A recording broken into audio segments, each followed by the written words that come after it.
சிறகடிக்க ஆசை சீரியல்ல இனிய எபிசோட்ல நம்ம மீனாவுக்கு இன்னொரு ஆர்டர் வந்திருக்கு இல்லையா? அதனால அந்த கல்யாண மண்டபத்துக்கு போயிட்டு, அந்த ஃபங்ஷன பண்றவங்க கிட்ட பேசிக்கிட்டு இருக்கும் பொழுதே, இந்த சிந்தாமணி அம்மா வருது. அதாவது இப்ப மீனாவுக்கு புது வில்லியா இந்த சிந்தாமணி அம்மா தானே வந்திருக்கு.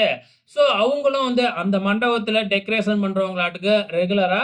அதனால அந்த மண்டபத்தோட மேனேஜர் வந்து புதுசா வந்தவங்களுக்கெல்லாம் டெக்கரேஷன் குடுக்க முடியாது. எங்க மண்டபத்துல நீங்க ஃபங்ஷன் பண்ணணும் அப்படின்னா, நாங்க சொல்ற ஆளுங்க கிட்ட தான் நீங்க டெக்கரேஷன் குடுக்கணும் அப்படின்னு, அந்த மேனேஜரும் சிந்தாமணி அம்மா கூட சேர்ந்துக்கிட்டு, அந்த ஆர்டர் குடுக்குறவங்க கிட்ட பேசிக்கிட்டு இருக்கிறாங்க. அப்ப ஒரு போட்டியே வருது. அப்ப சிந்தாமணி அம்மாவே வாண்டடா வந்து, "நாங்க 2 பேருமே வந்து கொட்டேஷன் குடுக்குறோம்.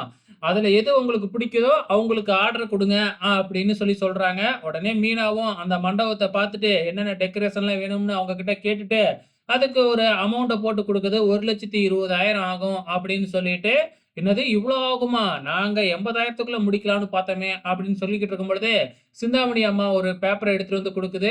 அதுல என்ன எழுதியிருக்கு அப்படின்னு பார்த்தீங்கன்னா, "அந்த பொண்ணு எவ்வளோ ரேட் சொல்லுதோ, அதுல பாதியிலேயே நான் பண்ணி குடுக்குறேன்" அப்படின்னு எழுதியிருக்கு. இத பார்த்த உடனே அவங்களுக்கு ஒரே அதிர்ச்சியா இருக்கு. "என்னம்மா இப்படி எழுதியிருக்கீங்க கொட்டேஷன்ல?" அப்படின்னு சொல்லி கேட்ட உடனே, "ஆமா, இந்த பொண்ணுக்கு என்ன அனுபவம் இருக்கு. அந்த பொண்ணு வாங்குற பொருளெல்லாம் எங்களுக்கு பாதி விலையிலேயே கிடைக்கும். நாங்க வந்து ரொம்ப வருஷமா இத பண்ணிக்கிட்டு இருக்கோம் இல்லையா? அதனால எங்களுக்கு குறைஞ்ச விலையில குடுப்பாங்க.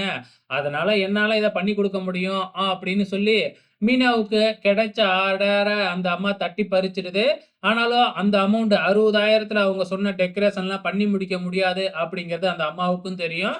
அதுக்கப்புறம் எல்லாம் போனதுக்கப்புறம் அந்த அம்மா அவரோட அசிஸ்டன்ட் கிட்ட கல்யாணத்துக்கு நாளு ஃபோன் பண்ணி, "இந்த மாதிரி பூவெல்லாம் கிடைக்கல. வெளியில இருந்து தான் வாங்கணும். அதனால ரேட் அதிகமா ஆகும்" அப்படின்னு 1,50,000 நான் கறக்குறேன் பாரு அப்படின்னு சொல்லிக்கிட்டு இருக்கு.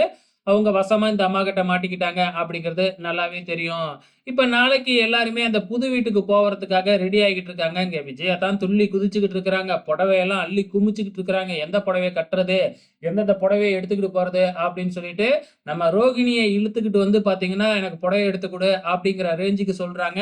இங்க என்னடான்னா, இதெல்லாம் எதுவுமே கவலை இல்லாம நம்ம மீனா பூ கட்டிக்கிட்டு இருக்கிறாங்க. நாளைக்கு போகணும்னு எல்லாம் பேசிக்கிட்டு இருக்கோம். "நீ என்ன நைட்டு விடிய விடிய உட்காந்து பூ கட்ட போறியா? காலையில போகணும்ல" அப்படின்னு விஜயா நம்ம மீனாவ ஒரு திட்டு திட்டுறாங்க. ஸோ இன்னைய எபிசோட பொறுத்தளவு இதுதாங்க நடந்திருக்கு. வெயிட் பண்ணி பார்க்கலாம் நாளைக்கு என்ன நடக்க போகுதுன்னு.